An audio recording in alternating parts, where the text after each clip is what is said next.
got sick too. Yeah. It's Fortunately, I didn't go to Oregon, otherwise. Recording in progress. Here we go. Good job, Jerry. All right, here we go. Go fast. I want to call to order the first meeting of the Eastham Select Board in 2026. And Mary, this is a joint meeting with the Finance Committee, so Mary? I'd like to call the meeting to order for the Finance Committee, and we do have two members that are Zooming. We have Paul Brown and Ronald New, who are both Zooming, and the rest are here, and so we have a quorum. That's great. Thank you. This meeting will be video recorded and broadcast over Local Access Channel 8 and through the town website at www.eastham-ma.gov. So before we go to the agenda, as these people are stuck, you are too, with one of my jokes, but my family loves that I give jokes. So this was one of my Christmas presents here. So today's joke is on behalf of Bob. Why do golfers avoid cake? Cake. They don't want to get a slice. All right, on we go. Is there anything that anyone wants to raise on the board that's not on the agenda? Amy? Yeah, one thing. Oh, Happy New Year, first of all, to everyone. Hard to believe 2026, but here we are. So I've been sort of meeting with a loose group of people. Not, I shouldn't word it quite like that. But loose people, okay. We're ready. Those are the people. Yeah, Jeez, walked into that. I didn't even borrow your books. I know, that's right. No, a Lower Cape working group, we're kind of calling ourselves. It started first talking about seasonal communities. And remember, we brought that letter Yeah, going forward before they did the regulations. And it's sort of taking shape as maybe something a little more structured. And so I just wanted to let everybody know that we'll probably be sending something to everybody with sort of an outline of things that are happening. And I probably want to get somebody else involved with it since I won't be on the board all that much longer. but you can volunteer for it and not be in. This isn't your retirement. You just slide it into Yeah, retirement. no, because it's Oh, a working okay. group of really select board members and maybe town managers. All right. You know, Yeah. to collaborate on things. Understand. Okay, All right. Bob. I just want to make note of the Eastham, green, the windmill green. What a gorgeous ensemble of decorations and mangers, and it really looked nice over the holiday season. And I got comments on it from people who were visiting the town, and it's just one of those, we got to make sure people realize that we love that, and thank you for doing it. Well, that's The great. DPW does it and they do a great job and they're getting better at it now. Yeah. They've been, They put, and the rec department does decorates the Little booths and all the gingerbread. lights around those booths as well. You got it, yeah. Even a Festivus poll. I think we're Right. the only ones. Right. popular. I It get is. thank you notes every year for the Festivus poll, believe it or not. We have done, I'm looking for, just in case anyone out there has it, I'm looking for a menorah that actually lights up. One at a time. Yeah, because I think that would be really pretty, but so far I could only find a blow up one and I just don't think that No. aesthetically. No. No. A little windy, yeah. All right, anything else from the board? Other than from all of us, a happy new year to all. Anyone else from the public or have anything they want to raise with us that's not on the agenda? Nothing? All right. We will start with licensing. Common vicular license for Chocolate Cafe. It's a renewal. And stuff's in there. Any questions or anything on that? There a motion?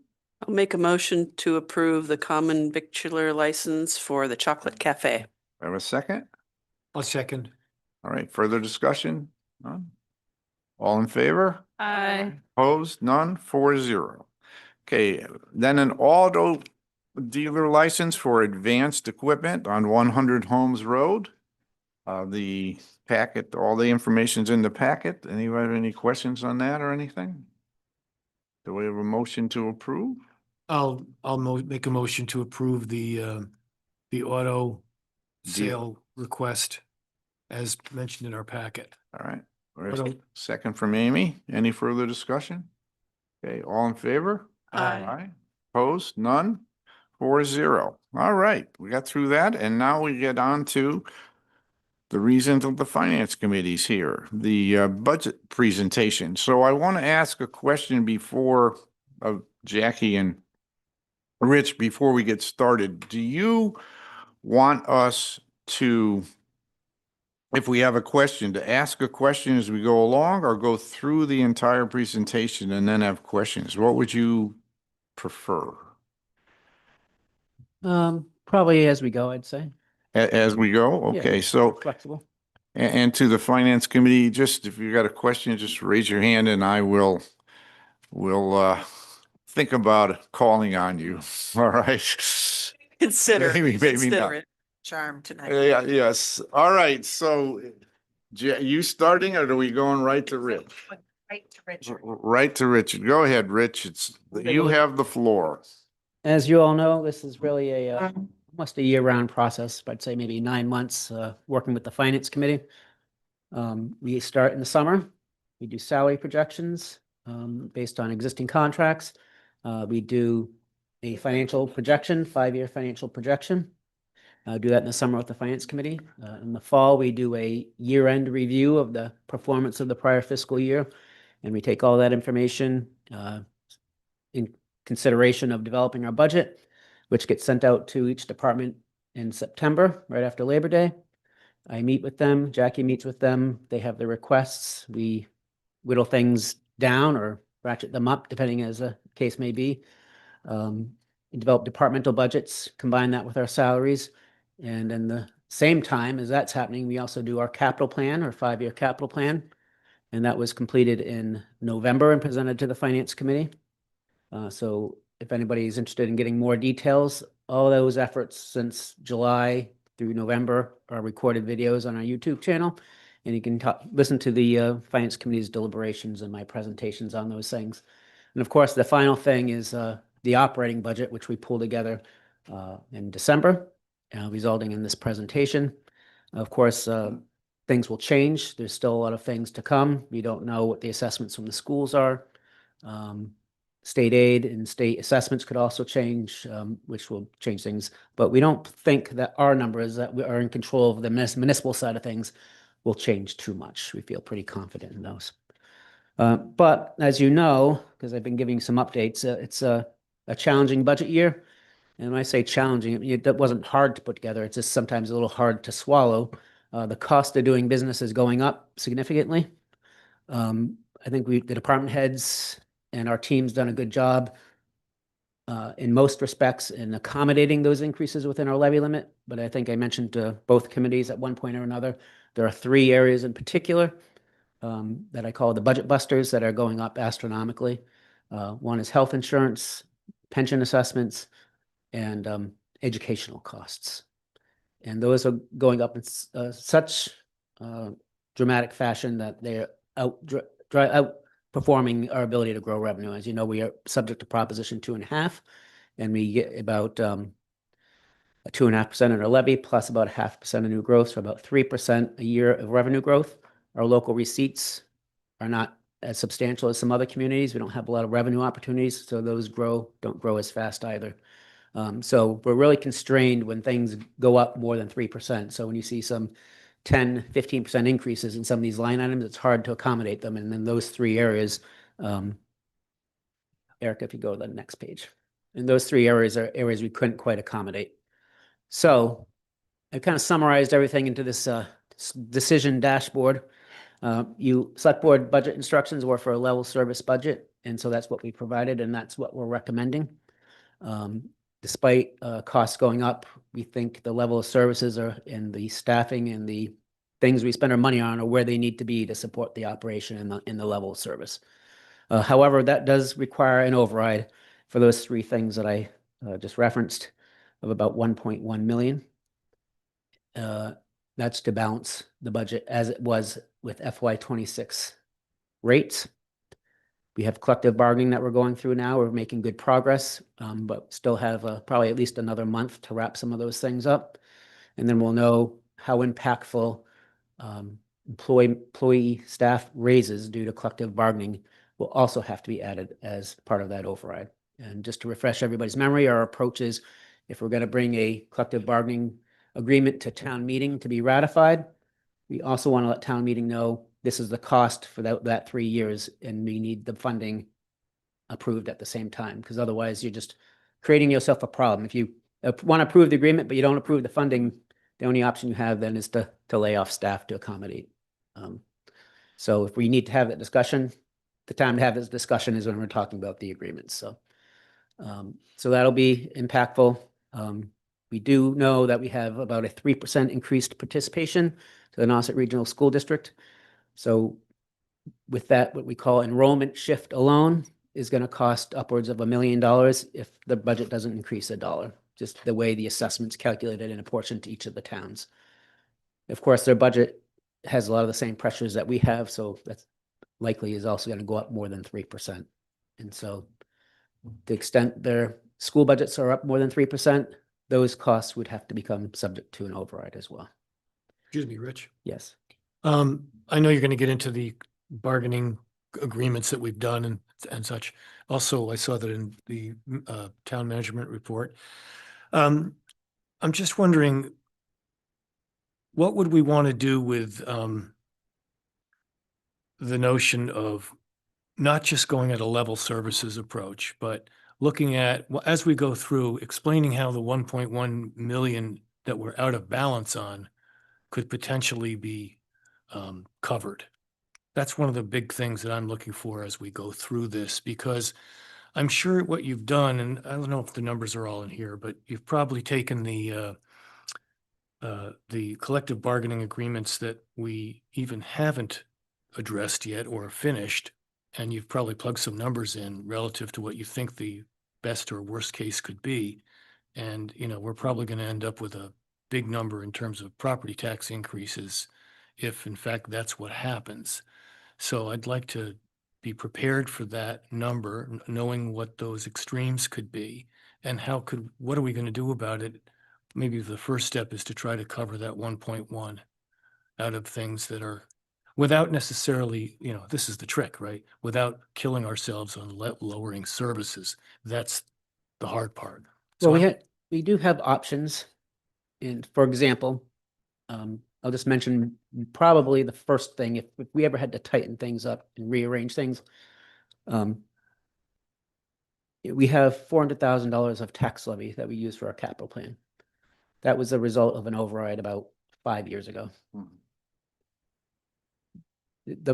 You only beholden to that in that first year. After that, that amount becomes fungible and it can be used for anything.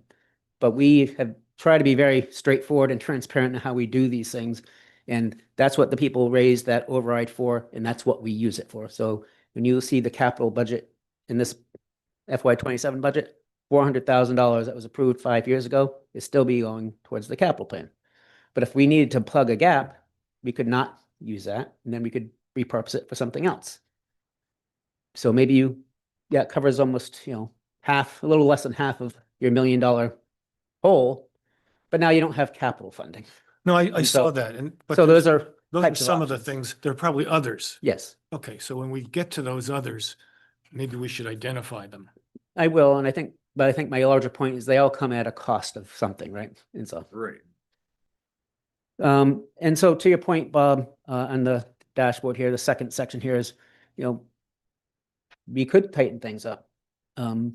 However, this budget plan follows what we've done the last several years. It's very solid and it provides for flexibility and the ability to get things done when they need to be done, which in the long term saves money.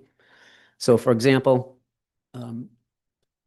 typically our appropriation budgets, our departmental budgets have returns and contribute to free cash of about 3%. S&P 500, not the S&P 500, Standard & Poor's S&P would like that if we were to have a top tier bond rating, would like that to be over 5%. which we actually were this past year because we had a couple of extraordinary things not happen that we budgeted for. And so we had an extraordinary year on free cash because of that.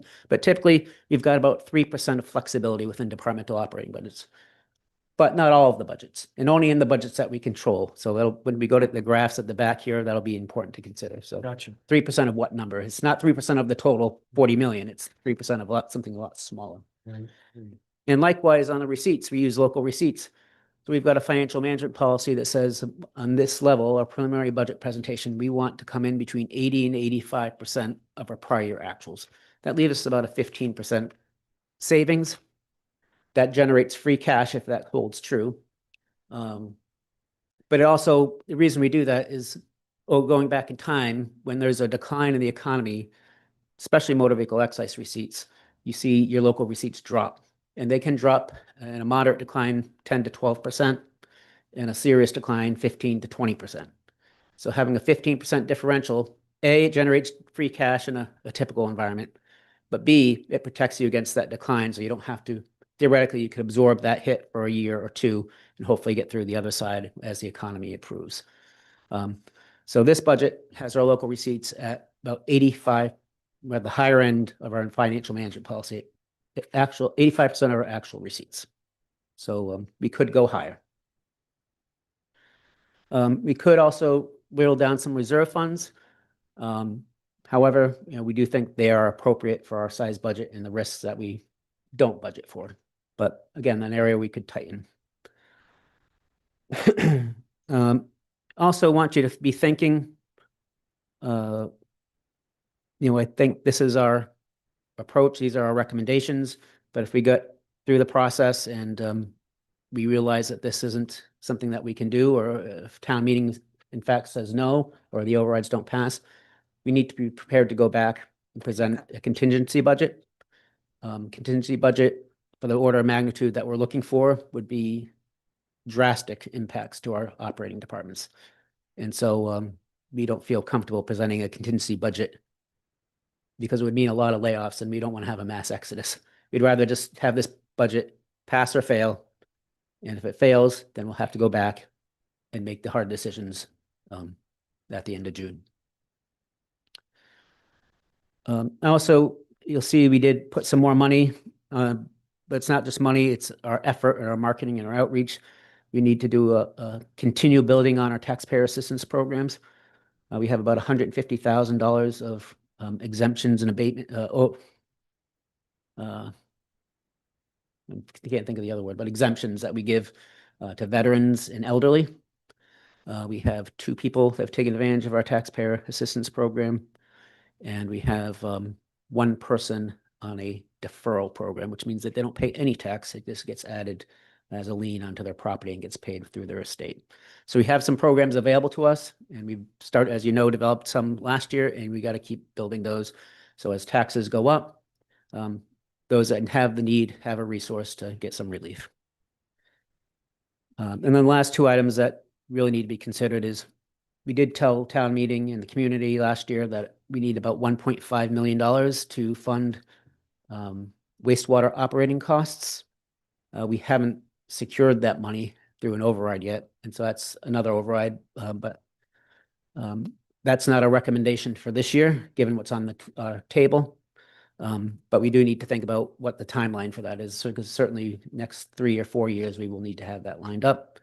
And then finally, we had a lot of requests, which you've heard of some, and a slide here at the end. And once we have a full picture of what the total of an override might look like, the next discussion will be which of those items, if any, would you like to also add to that? So if you just go down another page. Okay, there you go. So this is our process here. And the next page. This is a level service budget, so there's no new staffing proposed.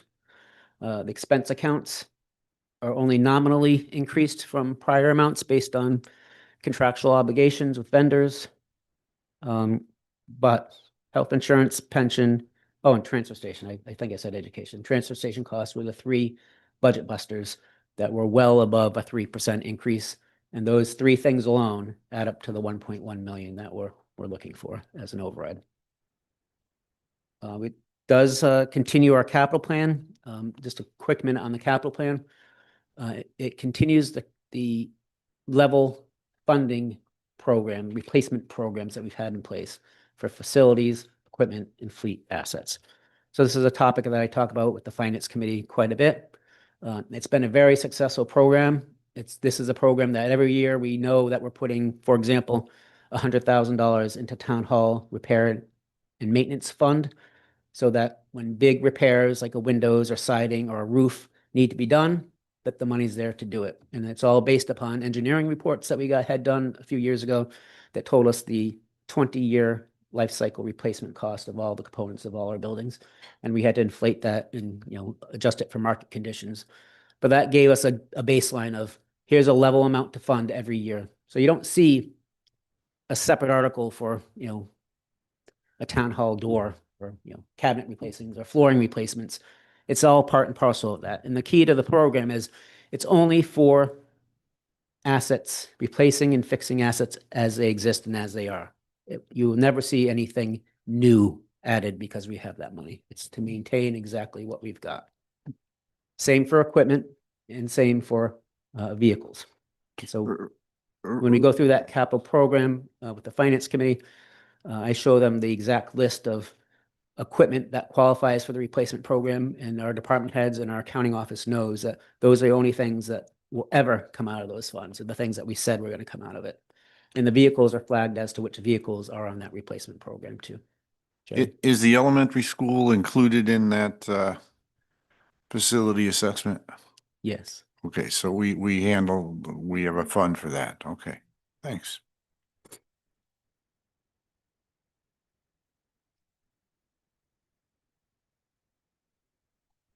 Okay, next page. I'm not going to spend a lot of time on a lot of these slides, just more general information. But this shows the budget summary. And the key thing I just want everybody to know here, which I think you all do, but just for the public's sake, is we're required to have a balanced budget. So we see in the middle of the page there, subtotal local appropriations. The total is 51,522,000, but we break it down into three buckets. The operating budget bucket, which has to be funded with recurring revenues. So in other words, if we're going to have a recurring expense that we agreed to take on, like hiring a person, hiring 4 new police officers, we need to have the funding to pay for those 4 new police officers this year, but also next year. I don't want to have money just for 1 year and then in the second year have to lay people off. So recurring expenditures are funded with recurring revenues, and that's what the operating budget bucket represents. The capital budget doesn't necessarily can be discretionary, they can be deferred and don't always occur, so they don't need to necessarily be recurring. And in fact, most of our capital budget is funded through free cash, which is so important for us to generate free cash so we continue to fund that budget and take care of our assets. You can see also on that page, 400,000, that's the $400,000 of tax levy. That was an override a few years ago. Going towards the capital plan. And at the time, that represented the equipment in the fleet replacement programs. Those programs now are upwards of $600,000. So this 400 is no longer sufficient for those. And so that's a supplemental budget request for consideration, is to increase that funding. And then the final bucket is the other budget items, and that's basically funding of reserve funds. And the big thing there is continuing the practice of any unbudgeted short-term rental receipts going into our wastewater capital stabilization fund. Last year, I forget the exact numbers, but around roughly budgeted about $1 million of short-term rental for some debt service stuff related to wastewater. We collected about $1.5 million, so we've got $500,000 of savings from that budget line item, revenue budget line item, that goes into our free cash. So we're taking that amount of free cash and putting it into the capital stabilization. That honors our commitment of using that short-term rental money to pay for wastewater. And so eventually, when wastewater debt starts coming online, we will start substituting the 1.5 million of short-term rental receipts to pay off for some of that debt service. But until that time, we've got these receipts that have come in. They're in this capital stabilization fund.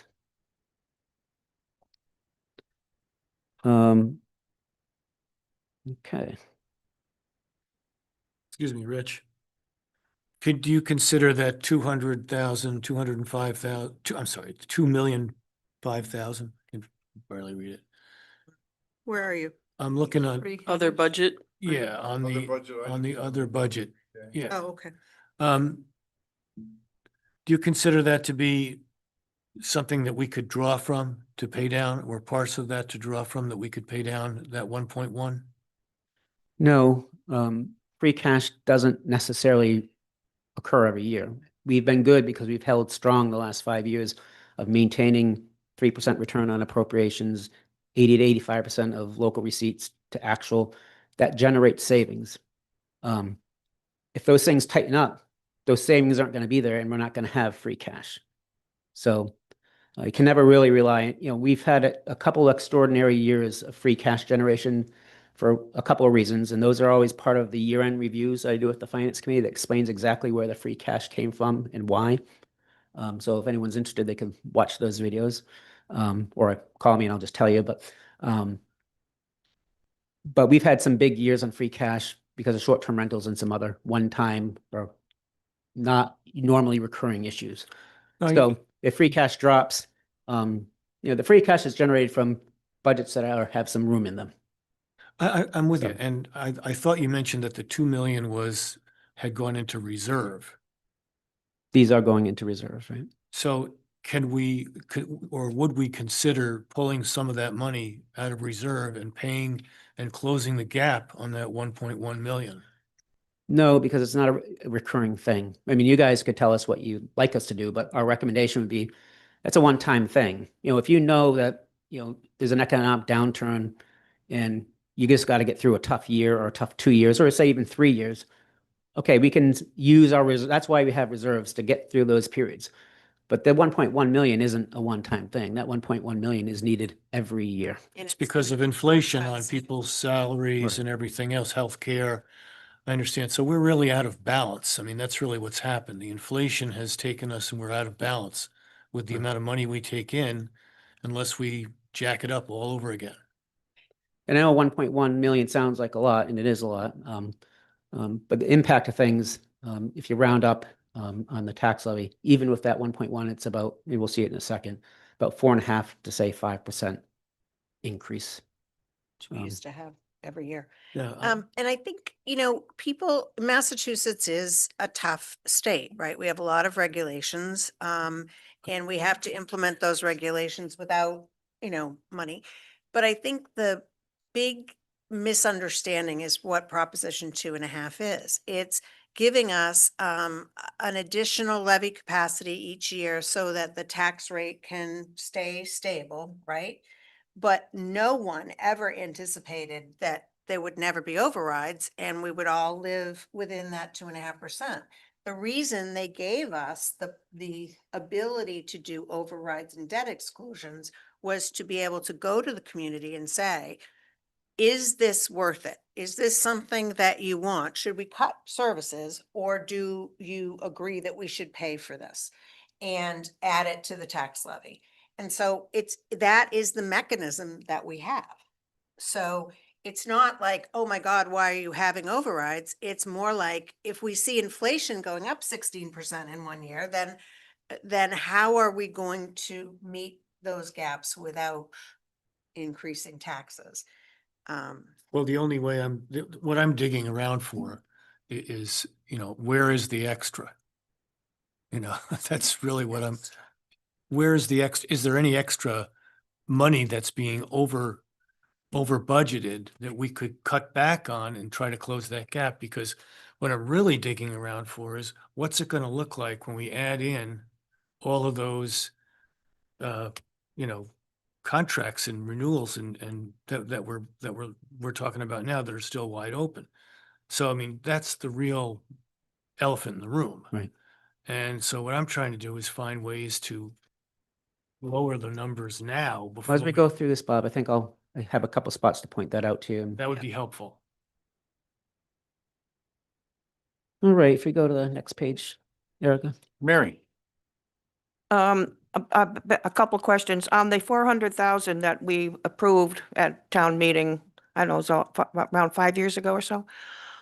You're talking about increasing that mainly due to inflation, I'm assuming, to add 200, Yes. 200,000 additional. So that would be 600,000. Would that, the 200,000 would be a separate article on the town warrant?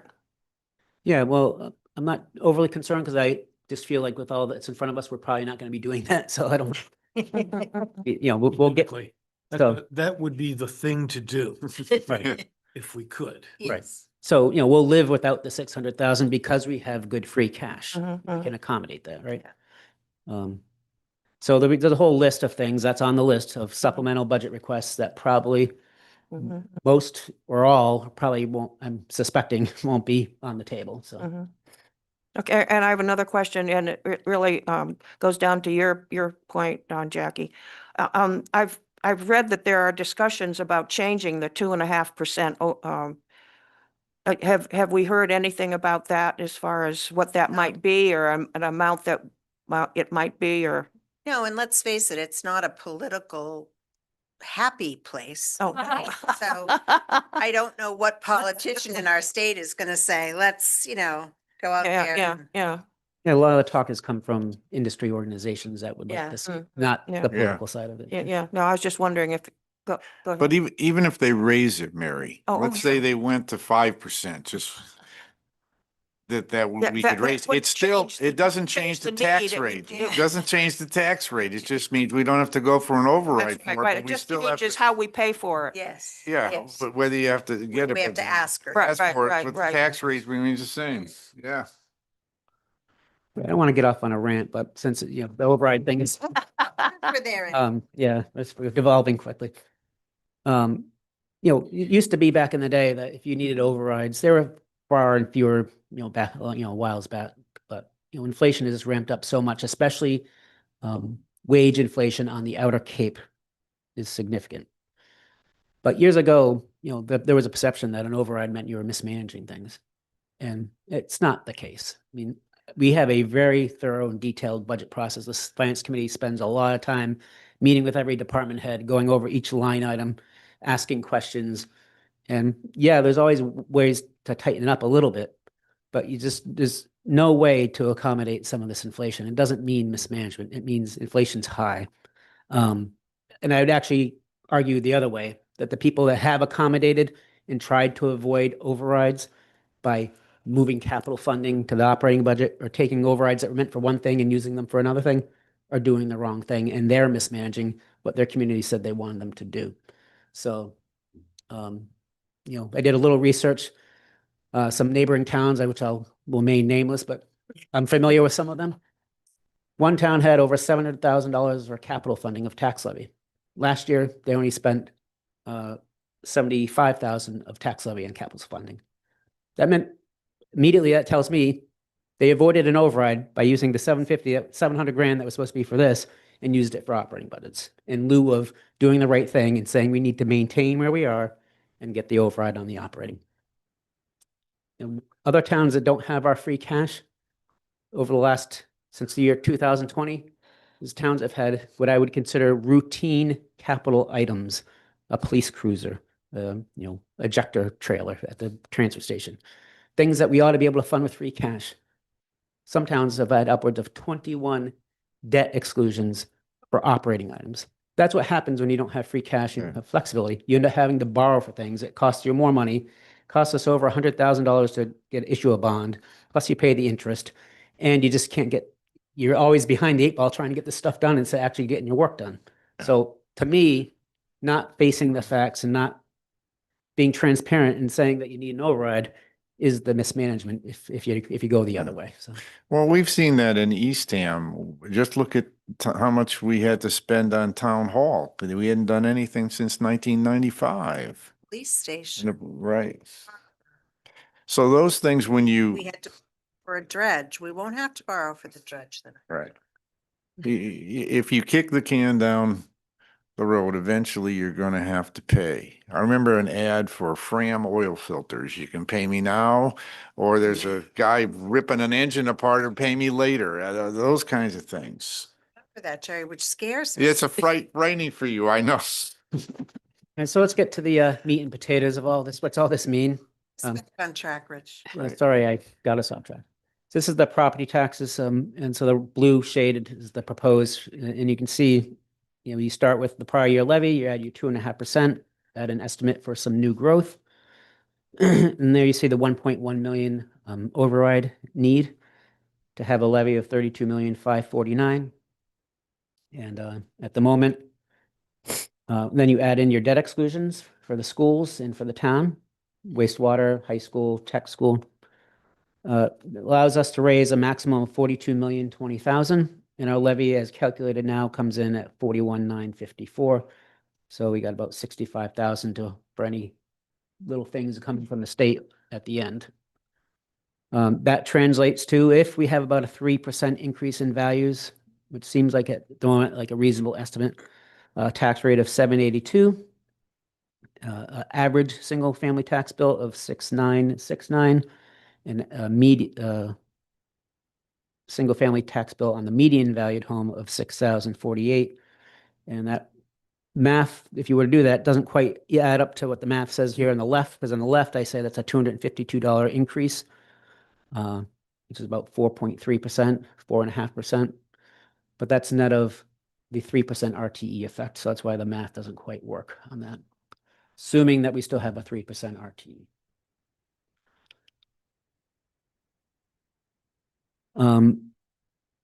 That includes the 1.1 million. What it doesn't include is an override for collective bargaining or for the schools. And so at the bottom of that page on the left, you see it's about 2 cents per thousand, which is about $15. So another $1 million of an override would be another $150. 2 million would be $300 more. Rich, can you explain the projected, 65,995 on excess levy? Yeah. I mean, I understand how you got it, but is there anything we do with that? I mean, why is it $3,000 in FY 26 and $66,000 next year? So, if you go back to 24, Bob, you see it was 244,000, right? Yeah, I mean, what's going So- on? So that's part of when we, like I said earlier, when we have collective bargaining, we go to town meeting, we ask people to fund the 3 years of the agreement. They're putting a lot of faith in Jackie and I that we're stewarding those funds to make sure it lasts for 3 years. So Okay. I got the money for fiscal year 24, 25, and 26 collective bargaining agreements, all in FY 24, but I didn't spend it. That 244,000 saved us so that we used it to fund the 2025 increases that we agreed to. And that's why I went down to 121, and then the math almost worked out perfect. And then the third year, we're right back to the baseline of Gotcha. $3,000 extra. Okay. So it was a 3-year plan. Right. So this year, That's what happened. Yeah. Okay. by the time we get state assessments at 65 and other little tweaks that we have to make, likely will be whittled down a little bit. But normally we'd want to be around 50 grand or so of excess levy capacity. You don't want to be at the nub, but we'll be at maybe 50 grand or so. And then plus whatever the second and third years of the contracts are, we're going to hold back to make sure that we have the money. And I think the dramatic changes in the last few years are because of the valuation of property going up hugely in a couple of those years, combined with extra expenses, right? So that's a double whammy. And the other, elephant in the room, maybe not a discussion for tonight, but just to put on your radar, because I anticipate at some point, one or all of you are going to ask the question, as will the finance committee. We're at a 3% RTE amount. If that were to change, it's worth, and it's not exactly because it changes at different percentages for different reasons, but roughly for planning purposes, is about $54 savings per 1%. Oh. So planning wise, and that's just my best guesstimate I can do. There's a lot that can change in that, but That's on the average home, Yeah. or is that on the median? on everybody because it's based on the It's the same. average. Oh, you're right, it's the same for everyone, right? It's figured on, the calculation is based on average, but it's the same for everyone. Excuse me, my error. Next slide. This is just a comparison to statewide data.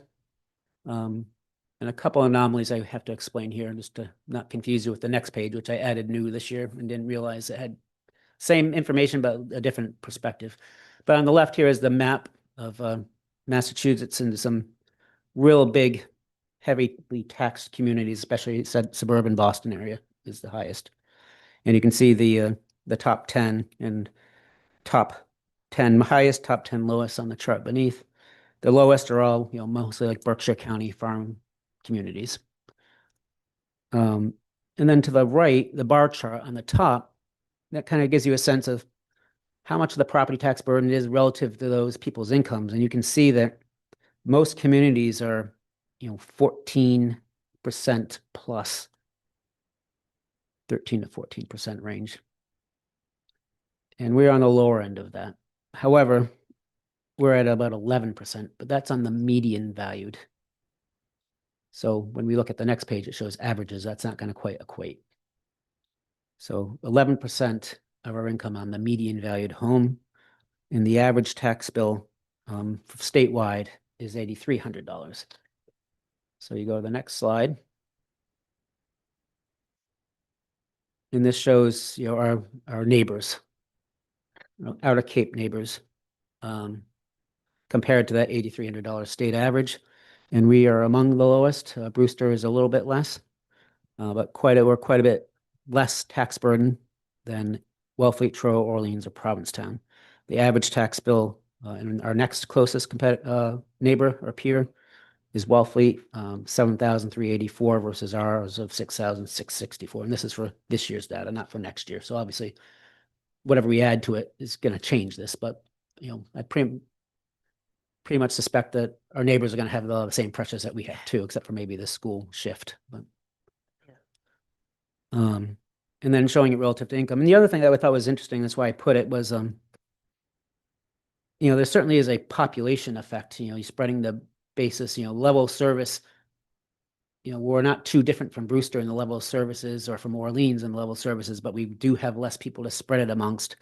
And we also, which was surprising, have the largest residential class. Almost 97% of our tax base is residential, compared to Provincetown, 86.5%. So when their taxes go up, it's not all borne by the residents, because the commercial owners can do, absorb some of that too. Okay. I'm going to pick this up a little bit. Next slide. So now, once we get outside of the property tax, we got estimated receipts. So Bob, here's an area where we could add more revenue at the expense of generating free cash. And so what I've said here is that we've got an array of revenues. We're not budgeting just a small amount for short-term rental excise. Theoretically, we could, but we're preserving that for wastewater. And in this case, if we collected $1.5 million again this year and only budgeted, I'll say round it up to $300,000, that 1.2 million is going to be free cash, but that 1.2 million is going to go into the capital stabilization fund. So it's not really available for the operating budget. And then we had a one-time anomaly because we borrowed a lot of money up front for the wastewater planning project, and that's been earning interest. So we have a one-time anomaly in interest. Usually we can only rely on about $40,000, $50,000. So that's what I'm budgeting.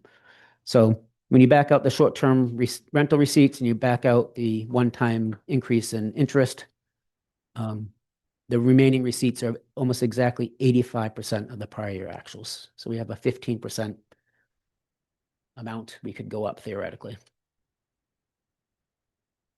So this might be what we come back to Mhm. if we have to. I mean, I'm just thinking out loud. Mhm. Okay. But would Um, we not know? We Would be would, the only place to come back to. but we're not gonna know what our receipts are until you close the books on. Right, but we're pretty good at estimating Yeah. them. you know, we feel comfortable that we've got someone. Before town meeting? Yeah. Yes, Oh, okay. I'm comfortable with them now, yeah. because the history, we have a history. We also use what we call other available funds. So it's the next slide. So these are funds that lie outside of the general fund. The big one for us is the ambulance fund, for example. And so we have an ambulance fund and we use that, 600,000 of that to fund the operating budget. And we also use it to pay for the ambulance leases that are in our capital and debt service. We have a PEG access fund, which is a cable franchise fees we get from everybody in town that pays Comcast. We get a cut of that. And it goes into a separate fund and we have $110,000 that we use that to fund the budget. So again, we use them as long as those receipts are going to continue to be recurring. And we think that those levels of funding from those funds will be able to be recurring in the future. Rich, are those at 85% or is that what you think, like the 110 that you have for fiscal? I do a 27? 5-year projection on all these funds and have these amounts in it and the amounts that we think we can use for future years. The ambulance fund's tough because we use it for some significant capital stuff. Right. And so that's the harder one, but I do a projection to make sure that we're not going to run out. So it's not based on 85%. It's based on that 5-year projection of Okay. what's in the capital plan. The PEG Access Fund, however, is probably pretty much close to, 95 to 100%. We use most of that.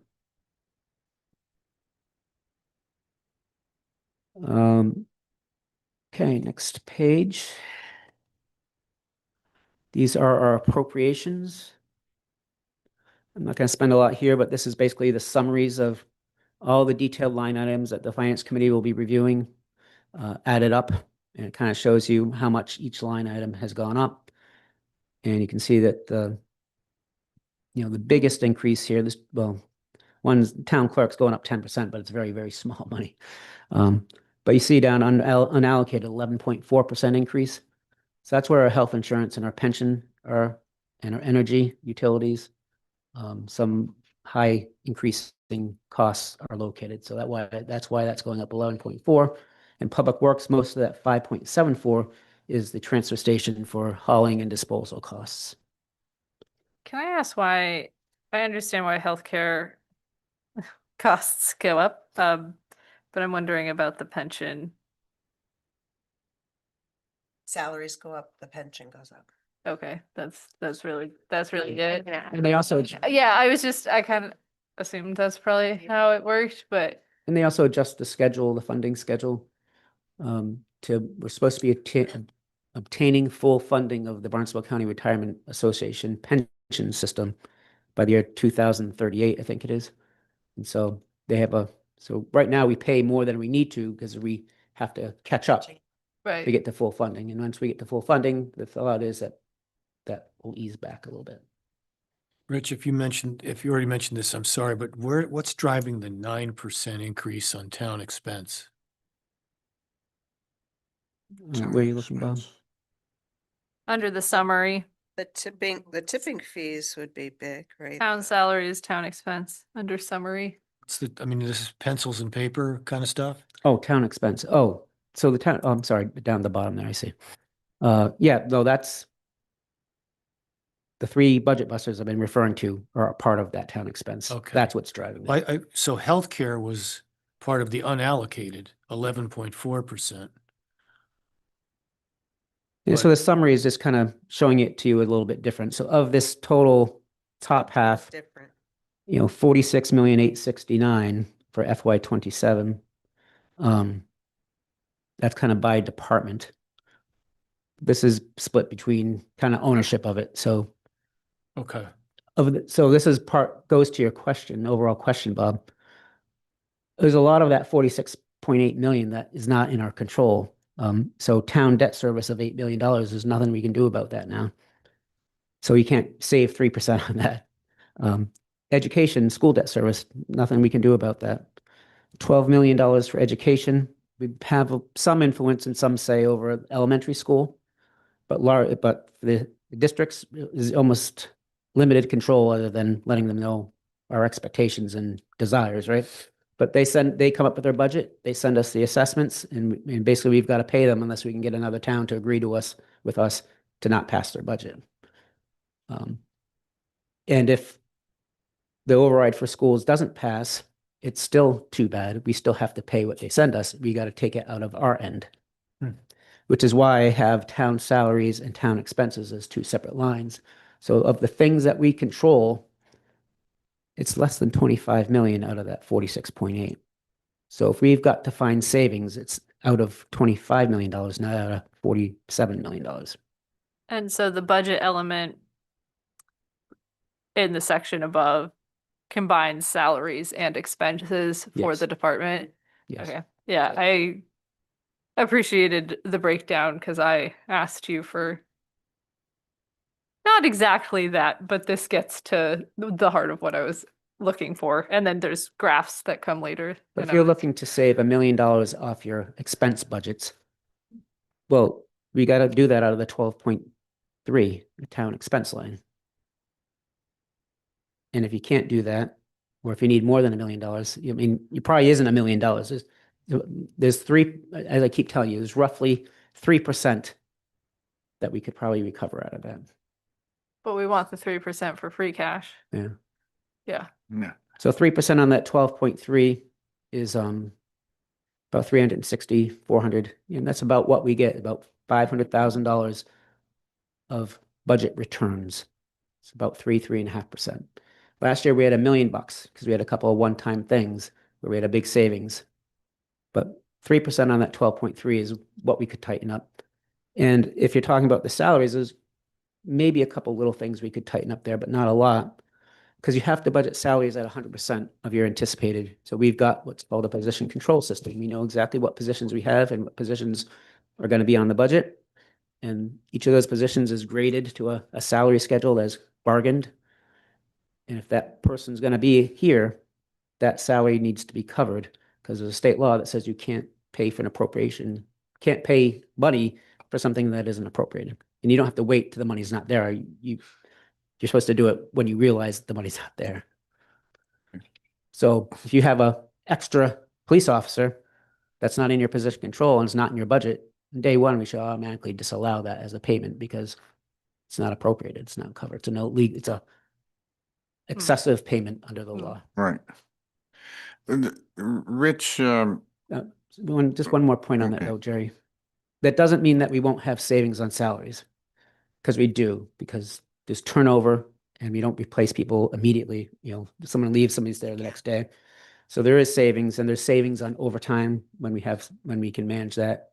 So there is generated savings from salaries as well. We used to take turnover savings and use it to plug gaps. So if there's a 2-month delay or whatever, if your turnover rate is 10%, you can do the math and use that money because it's going to be there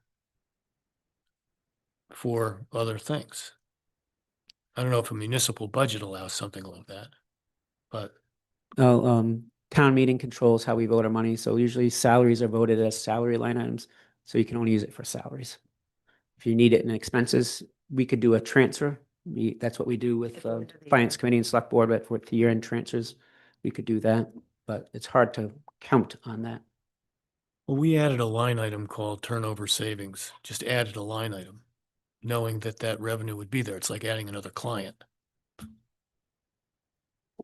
Unfortunately, we have less of that now because we used to, if a veteran employee left, we would be able to save in the operating budget the next year because we'd hire somebody at, $30,000, $20,000 less. Now that is not occurring. Yeah, the savings is dwindling a little bit. We've been lucky the last couple of years in some instances, but Yeah. generally the replacement isn't saving you any money. It might even cost you more money nowadays. And paying out of vacation and some Yeah. contracts have accumulated sick time that can get bought back. So you gotta hire this at a similar rate and you gotta pay out the accrued time. There's not a lot of Yeah. savings. Yeah, could eat into that. And then the next page, capital budget. You can see the vast majority of this is funded with free cash. We do get other grants and we do get Chapter 90 and of course the 400,000 of tax levy. The bottom chart here kind of shows a summary of the requests. Again, the full capital budget book and capital plans on the website and been reviewed with the finance committee. But a lot of it's going towards facilities maintenance, $820,000. We have some one-time requests, road design improvements for Route 6. We're putting money away for dredging for Rock Harbor. We've got some individually significant requests from DPW for some equipment that's not part of the replacement plan. The fleet replacement requests are the normally recurring items at 355,000. And the equipment is 222,000, again, is our normally routine capital items. Well, Rich, in two questions. The first one, when you have in-sourced tax levy for fleet and equipment replacement, that's from the $400,000, right? Yes. So that's what tax levy basically is. Okay. The other is going back to some funding as we're looking at transfer station increased costs, fees. I mean, what kind of leverage do we have in Do you wanna fees pay and for it now, or do you want to pay for it later? no, fee- no, How do fee- you want to pay for it? no, but fees. No, I know. Pay for it. I mean, I don't know how much the fees are. I can't remember what the fees are that we receive from transfer station. 120. Yeah. No, the total amount, 120,000? Oh, no, No, that's no. Oh, no. $120. Oh, yeah, that's what I know, yeah. What the total fees are and. Oh, the total amount. of Total revenue. amount, I'm looking at it as a revenue, but it clearly is a revenue source for the town, but do we have any leeway there? I mean, you can't jack that up to $1,000 to. I think, Somebody come in. was it last year or 2 years ago? We did a fee increase, I think last year. Yeah. And so I think we're reticent to do it again, but we might be coming to Yeah, but what does that bring in, Rich? Does it bring 1.2 in million. the total fees for the transfer station are 1.2? That's from residents and from Commercial. the commercial. Oh, wait, thanks. So if we increase that by $60 a person, we'd have half of that 1.2 million covered. Yeah, But- increasing. But the fee Legally- has to go to running the transfer station, so you couldn't raise the fee past what went to run the I transfer think- station. Really helpful for an older person who's living on their own, who suddenly has to pay, 100% more for their dump sticker, and their trash hasn't expanded 100%. I I mean, think the larger question or issue that you're raising, Jerry, is yes, there's more than one way. Our proposal was to raise revenue through property tax. Could we not raise as much property tax and raise more local receipts? Right, yes. we could. exactly. Those are the push points. Yeah. Right. Okay. But on the transfer station, Bob, there's also the commercial haulers, which, so the whole thing is not paid for. That 1.2 million is Ah, not paid for I by see. $120. We Right. changed the commercial hauler fees that we generally get revenue from them. Yeah, But we need to be careful because they can go elsewhere. it's a competitive market, so we got to be competitive in this respect. So Well, and then there's a balance between yay, your property taxes were maybe a little bit lower, but your dump Oh, yeah. dump sticker went up, and it's the Gonna get me one way or the other. you're gonna get, yes. and it Well, we the- haven't raised the beach sticker fee forever. I want to say 30 years. So. No, it's It's 25. less than that. I don't know. Because when I moved here, it was $5. So it's only 23 years ago. 22, 23, 20. $70. Well, we Oh. definitely haven't increased it No, since the I've beach, been the here. beach. 12 years. Yeah. It's been 25. and keep moving. Five. Next slide. Sorry to get That's us fine. off That's track, fine. but Quickly it's with- another thing to think about. Sure. I mean, as we look at this, there are things you look at. There's, Also have people who say, I can't afford the fees you're charging. So Yeah. again, it's like, I understand what Bob's trying to do. And this is not the game we play. This is the function that our brains go through every single budget year. But basically, it has to cost, and we have to figure out how to spread that cost Right. the most equitably. So you want to charge for the service that's costing money, yes, but not overcharge for that service. So it's really every year, it's a think piece. Well, what we're supposed to do, I think, is look at where all the push points are and then talk about the pros and cons of using them. And that's exactly what we're doing. A bit of good news, for the upcoming year, there's no borrowing proposed. So that's Yeah. what this next, The first year, long time. so that's positive. But I did put down there, some potential future projects that are on the capital plan. Again, these would be discretionary items for the future, just so people see what's coming down the pike. I think maybe the elementary school roof might be one of those things that's not that discretionary, but the other ones probably are. Right. I was gonna say, no leaks. Mary said enough of those. And then the next slide shows the page. This is the other budget items bucket, back to that budget summary page at the beginning. This details those other budget items. So you see how we're using our free cash to put into a stabilization fund or wastewater stabilization, injured on duty and OPEB funds, and then some supplemental requests. The big item in there, which is an item of discussion perhaps, but we're allocating $500,000 towards housing programs. This is following a similar thing that we did a few years ago. We have some programs that we want to develop, the Lease for Locals program. We'd like to see if we can continue. We really want to pursue a deed restriction program, maybe buying out. So we need some money for that.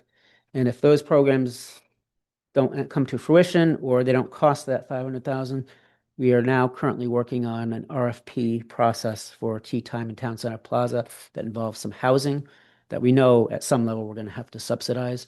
And so that's to the extent we steward that fund, those funds, we can utilize that for those needs in the future. And the bottom of that chart shows you the balances in each of our reserve funds. Rich, what's the goal for our wastewater stabilization? Did you say like 6 million or is? Yeah, around 6 Yeah. million. So if we have, so we budget about, let's call it 300,000 out of short-term rental receipts. Yeah. We get another 1.5, so that's 1.2 for next year. It'll get us to 5.2. So we got a couple more years that we can put into it, so we might hit that target. Okay, good. But I'd love to have 3 years of operating costs for the startup. And I'd love to have at least a couple years or 3 years to smooth out the debt service. Yep. So, And basically, those are things that we discussed at town meeting, and I do believe that people voted for wastewater based on those promises. Not that we can't change our mind as long as we go before town meeting, but. That was that $1,000 Yep. on the tax bill. okay, I'm just going to skip this page. We kind of talked about all these things as we've gone along. But the next slide, these are the supplemental requests that are not in the budget. There had been talk about increasing the funding to preschool program and human service programs in general. Increasing the tax levy funding for the capital budget. So that would have been about a couple $100,000. We're still trying to figure out what the requirements are going to be for hiring inspectional services staff as a building inspector or even within the fire department, depending on some legislation that might become law. Could we, if that legislation comes along, we have to hire an additional building inspector and a fire inspector for short-term rentals.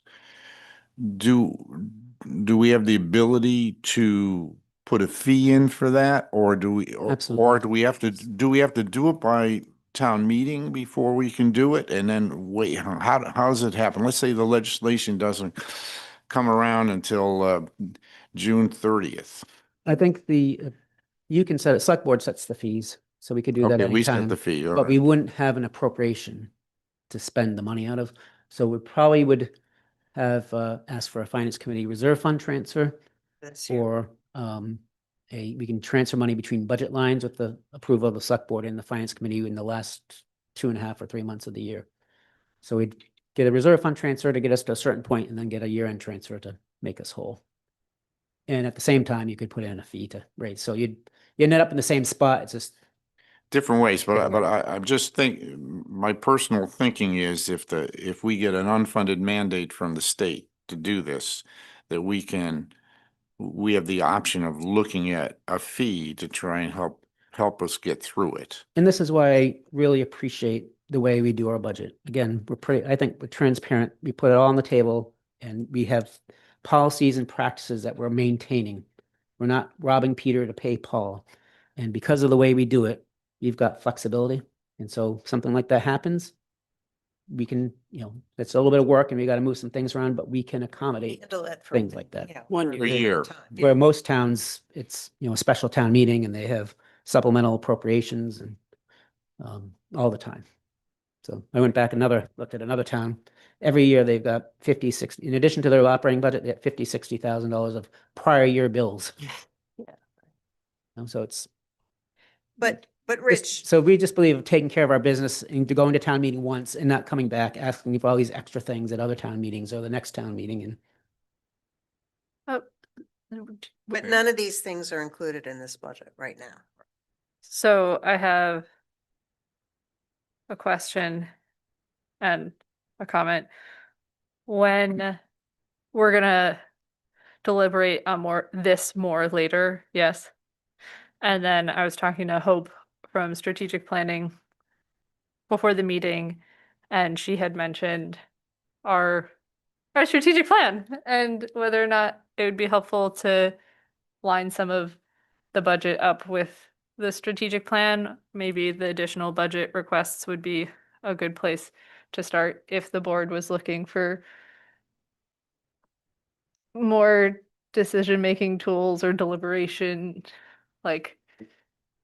we certainly can do that. I think that's probably been a weakness of our budget is we haven't lined it up specifically, spelling it out. But I think on some of the supplemental collateral that we'll start developing to let people know what the budget is looking like, Yeah, might include some of that stuff. Yeah.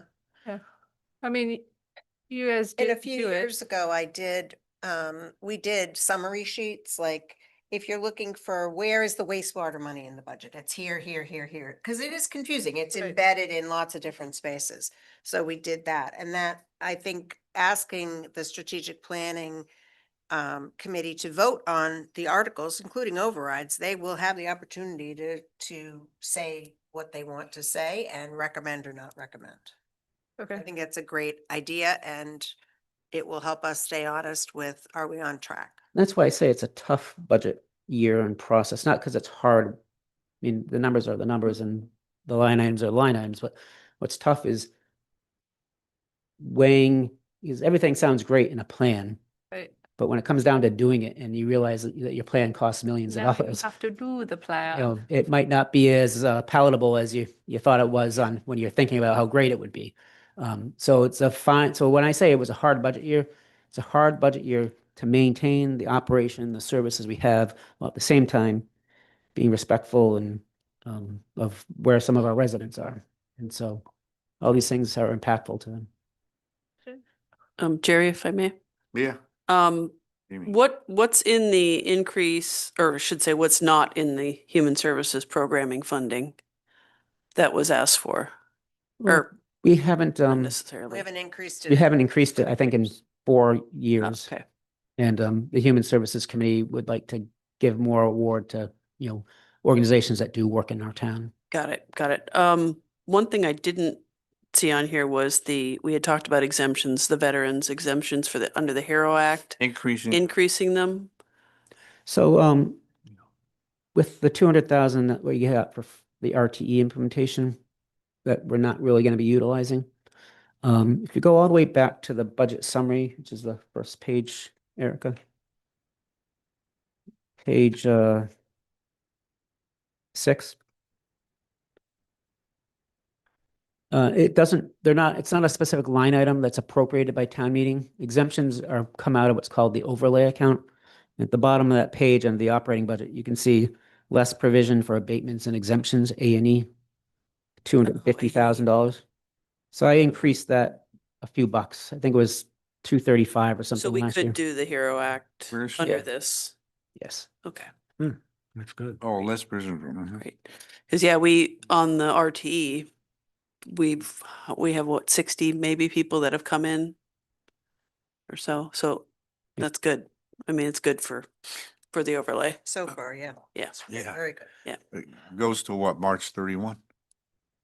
I have another question on process of the additional building inspector, fire inspector fees. Previously, you had said that typically we would need to put the salary of the person in the budget and then add the fee. Mhm. And I'm wondering if it has to be done in that order, or if we could add the fee. Well, that's, yeah, pretty much what we just said to Jerry. So in Yeah. this case, it's not determined exactly how this is going to go down. So we're not putting something that we don't know in the budget. Right, okay. But if it comes to fruition, we have to do it. We can add the fee and we'll have to get transfers to fund a position. Can we Okay. add the fee mid-year though? Yeah. Don't we have to give some? No, Warning? we usually No? give 3 months notice, but we don't Okay. legally have Not to. legally, right. And I think, this will go back to, I think, Bob's point, like, so this is just like every place else. Like, we have all these needs that we can't see a way of funding right now. So they're on a list, right? And so the building inspector that we have is going to have to do more inspections because and he knows that, until we can get him more help. And that's the same with all the other departments, so I think these are things that some of them are more essential than others. We could all rate them differently, but we're gonna try and limp through with some of this stuff until we can, figure out a better way to fund it. At least right now, in this portion of the budget. And then the summarize this and wrap this all up because I know that you've been listening to me for a while, so I appreciate your attention. But thanks to Erica, we've got some nice graphs this year to share with you. I was so excited about the graphs. Aren't they beautiful? The dollar. They're, Dollar. So how's your money? Correct. Where's your money go? Yeah, stretched. That's right. About 53% or so goes to the municipal operations, salaries and expenses. A little over 17% goes to debt service, which is a big number for a town. Which is, why our taxes are still lower than a lot of towns, but higher than we'd like them to be. And then schools is 27, 28, about 30% of our overall budget between the 3 schools. So that's where your dollar goes. The next one, just go down to the next On slide. that, but the debt service for the schools is not under the schools, that's under debt service, right? And this one, I think I put it under the schools. It's just the Because town we were debt really service. trying to segregate. All right. This shows a breakdown of the 2 municipal categories, salaries and expenses combined. These are the budgets for each of those municipal departments. And you can see of this, well, I'll save that comment for another slide. But anyway, that's the pie chart of each department from the town side of the budget, so to speak, excluding schools and debt. And you can see, public safety, Mhm. public works Yeah, and public, insurance. is the yeoman's portion. And then, we could literally yeah. eliminate all the human services and the library and still not come up with enough to cover this one override. and actually, that's why I wanted to point out human service. You had asked Amy about increasing that. So that 696, how much is it? 490 is the family support package. Yep. And about 75 or so, I think is out of Cape Health program. Yep. What am I thinking of? Yep. The Navigator plus Navigator. the, yeah. and the social worker. And so that's like 100 grand or so for everything else. Got it.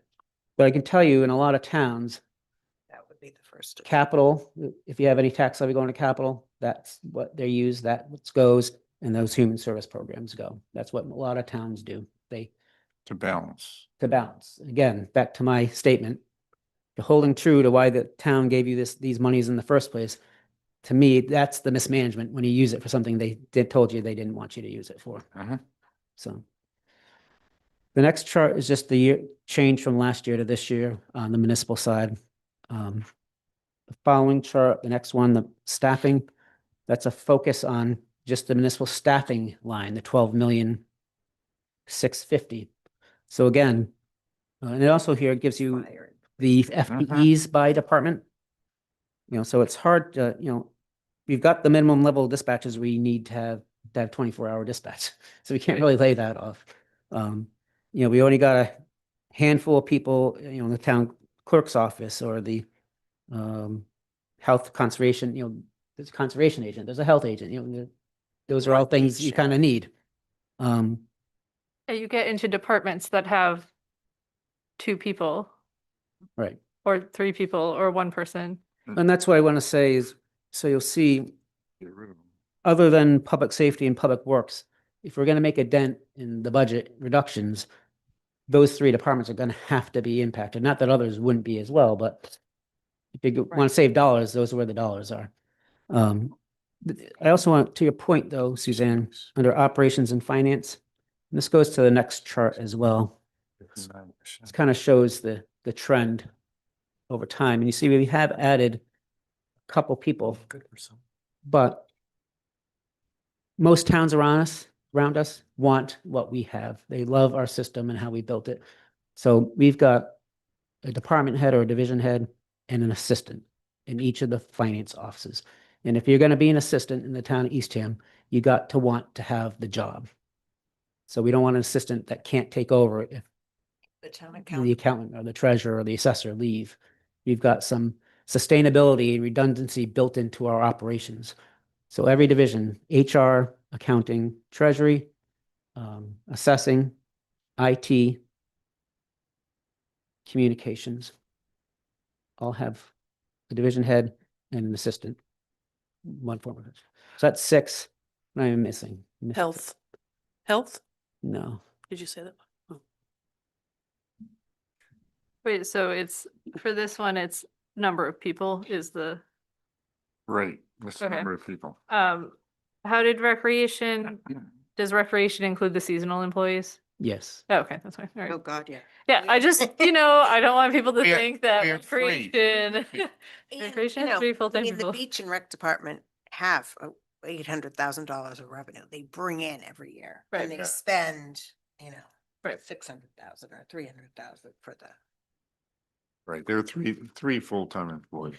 So there's a savings opportunities on salaries, and then the next chart kind of shows you some savings opportunities on the expense side of the budget. So these are the municipal department expenses, not non-salary expenses. And you can see, starting at the top of that chart, or table, I should say, there's not a lot that you can, if you cut 3% from some of these, that doesn't add up to a lot. And if you look at the bottom of that table, everything starting at energy and fuel really isn't discretionary.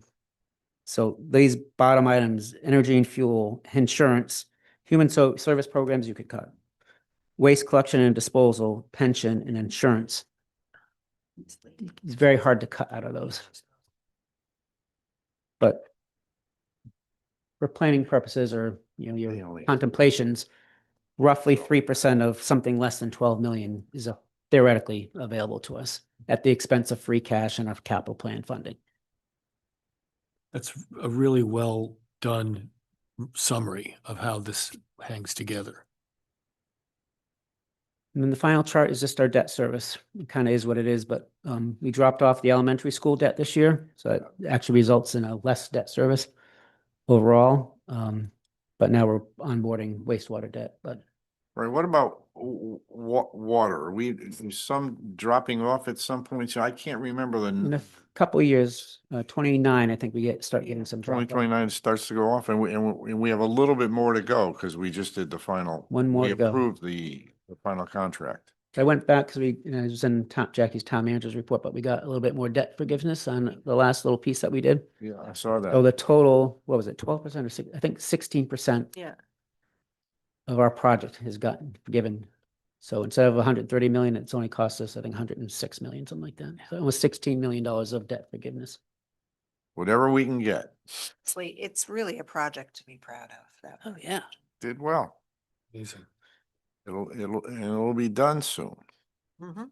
We'll have to invite you back for the To the closing ceremony, yeah. A closing ceremony. I don't know. You know, we did date the first pipe that went in the ground. It's spray painted, so. I think we all turn on our water at the same time. Well, like, Don't tell Kim that. you Don't have tell. the Yeah. ground breaking, so do you have some sort of ceiling of the ground, put a piece of sod there or some, I don't know, something to, It just seemed like such a mountain when we started it. Oh, by the- And it was, for a little town like Eastham, we had no capacity to do this and, it really. Yeah. It's remarkable Big deal. how much capacity we've added in the past 10 years in terms of smart. So other than Mary, no one else in the finance committee has asked a question. I'm gonna give you the opportunity Don't taunt them. to grill Rich right now if you'd like to. So well as yes, he's. We have a lot of quality time with Richard. they get locked in a room together for hours every. That's right. I understand. But I know people, get concerned about the budget and the taxes going up. But to the extent you're concerned about it, you can always call me, talk to anybody about where things are, why we can do something or can't do something. But also the finance committee meetings, and we'll get to pick a date that we're going to start, either the 22nd or the 29th. But it's weekly meetings. Every meeting is dedicated to one or two departments. And they go through the big budget book, line item details of exactly why the police department needs, $75,000 in professional and technical fees. Maybe, Because it's itemized and they've got these leases for tasers and, different Right. programs. you could have Kayla do highlights from each of your meetings. Oh, Well, that's a possibility. But I think, Rich's idea is to do a lot more outreach this year so people will hear about these issues sooner. Be able to think about it and make their own decisions. And, maybe we'll have more than 300 people at town meeting because these issues are important. Right, yeah. People should come out and vote for or against things. Rich, have you heard anything on time status from the Nauset Regional Schools on when they think that we might see what it is, what? Well, I know the elementary have- school's working through a process now. Yeah, soon. Not really sure so much on the district, but I just did confirm that they're gonna be on March 28th. Is that the date I suggested? No, 28th is the budget. I think it was the 26th. But anyway, that's when they're gonna do their budget presentation to the finance committee. Yeah, big one. Okay, for all four towns? But usually they unveil a little bit before that. Yeah, Wait, I'm sorry, what month are we in? that was March. January. No, for that, Oh, March? That's March. Okay, so I don't need to worry about it just yet. No, Okay. no. just gonna be busy because we might have to add select board meetings too. Yeah. Oh, brother. All this information is on the town's financial planning website page, the detailed budget book, the detailed capital budget book, this presentation. And we'll get a link on the homepage so people can just find it easily. Probably do that, next couple of days. Thank you, Rich. Good job, Rich. Thank you very, And very finance much. chief, thank you so much. All right. Way to go. Yeah. Now let's, Oh, lot of work. Jerry, I did have one more ask of you. As part under the budget administrative matters, it might not be a bad idea to open the town meeting warrant. Because your timing of your next meeting is later in this month, so means you have to keep it open longer. Right, I see that's the next But then- item on the Okay. agenda. So the idea is we need a motion to open the town warrant. I move we open the town meeting warrant. I second. Any further discussion? All in favor? Aye. Opposed? None? All right, that's done. Usually keep it open until sometime in February. Right. All right, Mary, Want to make a correction. I've just found my notes. The budget workshop is Thursday, January 29th at the Nauset Regional High School. Oh, the budget workshop. The budget Great. workshop, similar to the one that for the first time, we had it last year. And it's going to be a similar one. It's Thursday, what? January? Thursday, January 29th. January. Oh, no, it's not okay. So So I was wrong. their preliminary budget for that? I don't know. Mhm. at what time, Mary? I don't, unfortunately, I wrote, It's usually like the dinner hour. it's a dinner hour. Last year, they served dinner. Yeah. They had the presentation, then they served dinner, and then everybody went into their different Towns? towns and discussed their own specific budgets. I'm regretting the choice we made for our regulatory joint meeting. All right. Thank you, Mary. Mhm. Mary, it's up to you, but Yeah, you may, if you want, to adjourn the finance committee, but you're all welcome to stay for the exciting portion of the meeting coming up. Do I have a motion? Exciting. Exciting remainder of this meeting. Town manager's Yeah. report had some That's really, good stuff. Right, but so- so. Do will I we have a get- Mary? motion? I'm sorry. Go ahead, Mary. Do I have a motion to adjourn the finance committee meeting, please? So moved. Patty? Kate? Patty? All in favor? Ron, Paul, 1, 2, yeah, thank you. 8-0. Thank you all for joining us, and we appreciate what you do, and we're going to be leaning on you to give us some advice coming along here. We depend on you more than you think.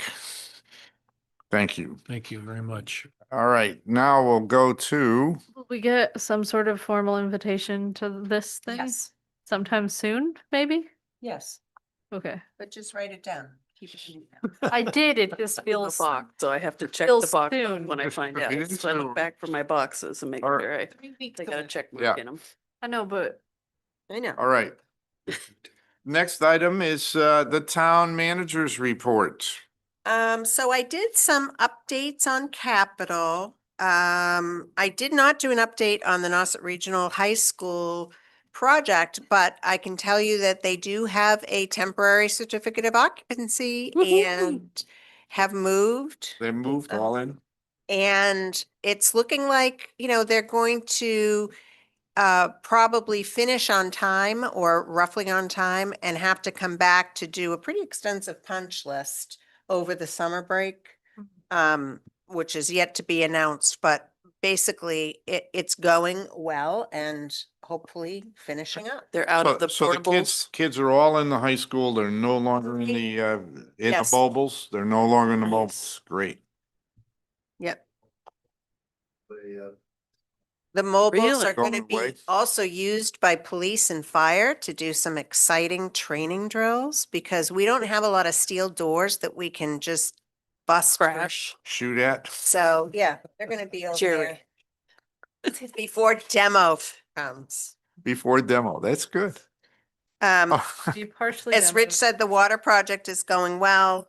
Total loan forgiveness received to date from the state is $14,677,460 of money we borrowed and do not have to pay back. So That's that's wonderful. quite amazing. In addition, we were 7 million under budget. Yes, we'll Right. Which- brag about that. as well. Yeah. Yes. Yes. Yeah, water. Yes. Great. Wastewater, the town has submitted the groundwater discharge permit and the hydro geo review to the Department of Environmental Protection, which was, our latest goal. So we are starting the sub-bidding process right now, and we are on schedule to go out to bid for construction in late winter. So That's great. February, hopefully, Next month. next month. Wow. Yep. That fast. I'm going to give you an update on Tea Time. As Rich said, we have a staff group that's been working hard on trying to pull together an RFP for Tea Time and Town Central Plaza coming up soon after. We are applying for a seasonal communities grant to help us with some planning on that project, but I'll do a full formal update to you sometime, whenever we can squeeze it in over the next couple of months. We're also gonna do, I'm gonna be on the podcast with Kayla doing the updates on all of our capital projects, That's- including wastewater. It's good. And So Route 6, Route 6. it says MassDOT is agreeing to So pay. Mass DOT has agreed to basically, yes, to sponsor our project. We now have a number. Oh, We have we're a on it. Mass DOT number. We are an official Mass DOT project, and they've agreed to do 100% of the survey work, which is tedious and expensive for this project. So that's quite amazing. We're going to be looking for some grant funds for that too, but right now we have set aside some capital funds to get that engineering process moving along. But that's really exciting. Yeah. So exciting. So, but that'll be in my master plan update too. And just if you are a short-term renter, take a breath. There's been a lot of information that's been going out. We understand it's confusing to you because it's extremely confusing to us. And I think, our regulatory agents are really trying to take time to answer as many questions and answer emails when they can. And the only thing you need to know is to try and get the application started by January 31st, so that we know that you're looking for a rental permit. And then the inspections, the water testing, all of that can happen later. It's just that we need to know that you're in the queue, so we know how many dwellings are in the queue. Just a quick question about the or I guess, the water testing for rental. Mhm. It's available in the vestibule off hours, isn't it? Yes. Yeah, Yeah. because I saw someone say, oh, should be open like on the weekend so that people coming to get the water tests, but they can pick them up. Yeah, we could we could move them outside. I mean, I don't know why we couldn't have them in. Yeah, but I think Yeah. the majority of the days they are available. Yeah. It's not, yeah, And definitely Friday afternoon when we're closed, that vestibule. right, the is open. vestible's open. Okay. Um, will the grant that we have for the electric vehicles, will that pay for the entire new level 2 charging stations? I think so, yeah. That's great. You'll have them at the library and town hall, just replace the. Yep. I don't know whether you count those as one or two out there or four out there in each one, but whatever. That's great. There's one other question here. I don't know. It's gone, but it's all right. Oh, yeah, I wanted to talk about under budget on the water. We also, people understand that in the original proposal, we didn't pave the roads. And we got the roads Right. paved and we're still 7 million under budget. So it's even better Yeah. than 7 million under Right. budget, because we did cover the roads, and a few of them are going to be covered later. We already talked about that. So, Is that all right. the timeline still this spring? Okay. To fall, Bring it down. Yeah. spring Yeah, not so. paving season, Not some. not summer. Yes, not so. Well, of course, it's going to be on Cable Road. The Park Service wouldn't really want us messing that up on the summer either. So, We also got South Sunken Meadow, which is like a roller coaster at this point. yeah, well, it's in that, it's what we approved is, those, Prince. Governor Prince is the one. Yeah, that's the roller coaster. All right, new and upcoming agenda items and needed to follow up on previous items. The only thing, I have one thing I'd like to, and I don't think it's necessary for the next meeting, but in February, if we can get a report from the Shellfish Constable on, that, Oh, he's coming to do some grant Okay, because he was gonna, Yeah. he was gonna tell us what. Yeah, so you'll be We able gave the to- 6 month, okay, just, that's the Well, only thing. I didn't- they did, I think he did show the receipts the next day. Oh, he showed the receipts, but he was gonna check, make sure the buoys were up and all of that, and take a look at it to make sure that, grant. Yeah, but we gave him was- 6 months, didn't We we? gave him 6 months, which would be January. No, No, no, Yeah, it was January, I'm sure. no, no, no, that wasn't It July. was he July? here. Yeah. Couldn't be we July. just did it in the fall, Yeah, December? we did it in maybe October. late Oh, look, October, early there's- November. Yeah, All right, my mistake, no worries. my error. So he'll be back in April. He'll be to talk to back. you. We'll talk to him. All right, anything else on previous items? All right, minutes. The minutes for December 15th, regular session. Motion to approve the minutes of December 15th regular session. Second. Second, do we have any discussion? None? All in favor? Aye. Aye, opposed? None. All right. Any other business correspondence? All right, Amy, I think it's your turn. Motion to adjourn. Second. Any discussion? All in favor? Aye. Thank you.